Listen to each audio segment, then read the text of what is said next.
पर इतने महापुरुष आए, लेकिन हमने उनको देखा और देखकर इठलाकर चल दिए आगे। हमें कोई महापुरुष आज तक जचा ही नहीं। सूरदास को देखा, अरे ये सूरदास वैश्यागामी, इसको आप कहते हैं महापुरुष है? अरे दुनिया वालों को धोखा देने के लिए आजकल हरे राम हरे कृष्ण करता फिरता। ये तुलसीदास, ये महापुरुष हैं? अरे इन्हीं तुलसीदास को मारने के लिए काशी में इनका रहना मुश्किल कर दिया विद्वानों ने। उनके ऊपर मारक प्रयोग करवाए गए, उनकी रामायण को चुराने की स्कीम बनाई, और आज उन्हीं की रामायण की बदौलत तमाम लोग अपनी फैमिली का पालन करते हैं। लेकिन जिस समय वो थे तब हमने उनको महापुरुष नहीं माना। तो कोई महापुरुष हमको आज तक जचा ही नहीं। अरे कोई महापुरुष एक बार भी जच गया होता तो हमारा काम बन गया होता, लेकिन कोई पसंद नहीं आया। सबको हमने अपनी इस माइक बुद्धि से रिजेक्ट कर दिया। बेचारे संत, वो यहां आकर हमारे साथ माथा पच्ची करके चले जाते हैं हार करके। रसिक जन गए फोरी सिर हार। रसिक जन, रसिक जन गए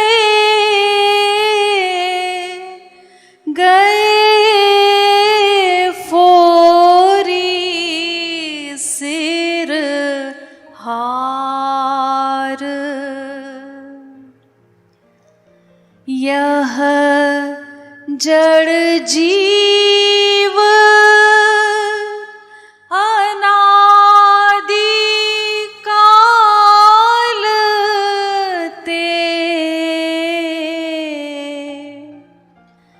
निपट कपट आगार।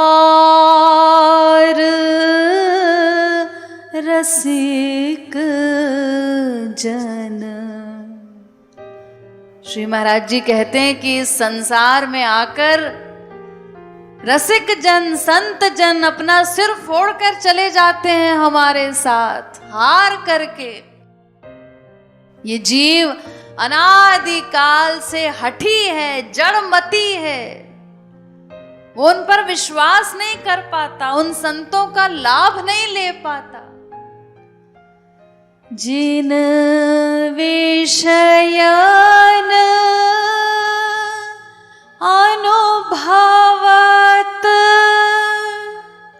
दुसह दुख नेकु विराग न धार। रसिक जन। जिन विषयन अनुभवत दुसह दुख, जिन विषयों का दिन रात सेवन करते हुए अनेक प्रकार के दुख सह रहा है ये जीव, क्योंकि विषयों के सेवन से और क्या मिलेगा, कोई शांति तो मिलती नहीं। जिनके दुख का अनुभव कर चुका है वो अनंत बार, उसके बाद भी उन विषयों से विमुख नहीं होता, जरा भी विरक्त नहीं होता ये जीव। बार बार फिर से उन्हीं विषयों का सेवन करने की कामना बनाता है, उन्हीं में आसक्त होता है। मिट्यो न जग यद्यपि हरि हरि जन प्रकटे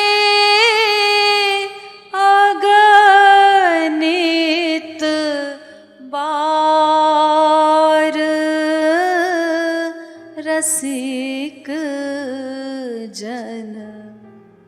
ये संसार, भीतर का संसार समाप्त नहीं होता, अनंतानंत बार प्रकट हुए इसी जगत में भगवान महापुरुष भी आए, लेकिन हमारे मन का संसार नहीं मिटा।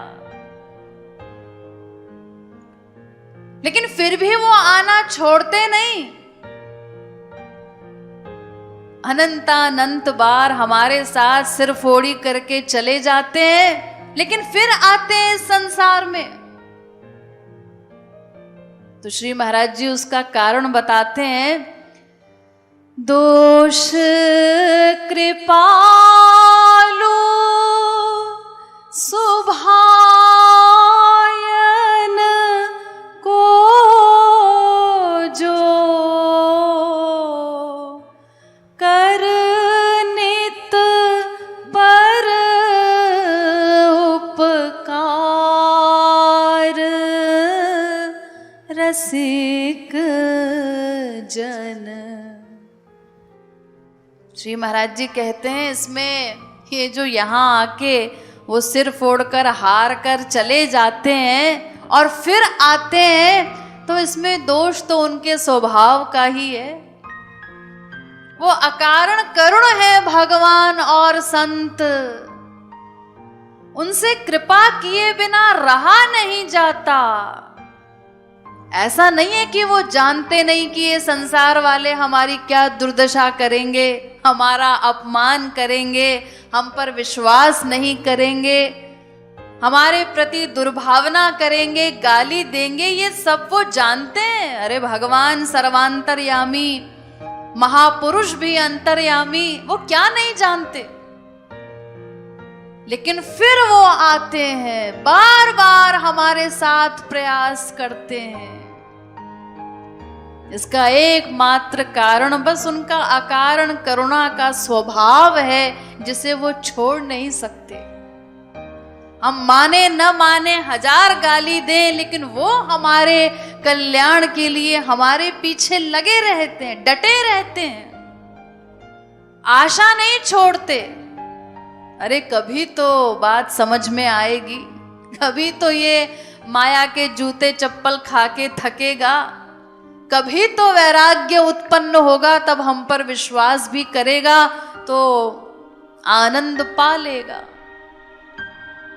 तो हमारे कल्याण के लिए लगे रहते हैं दिन रात।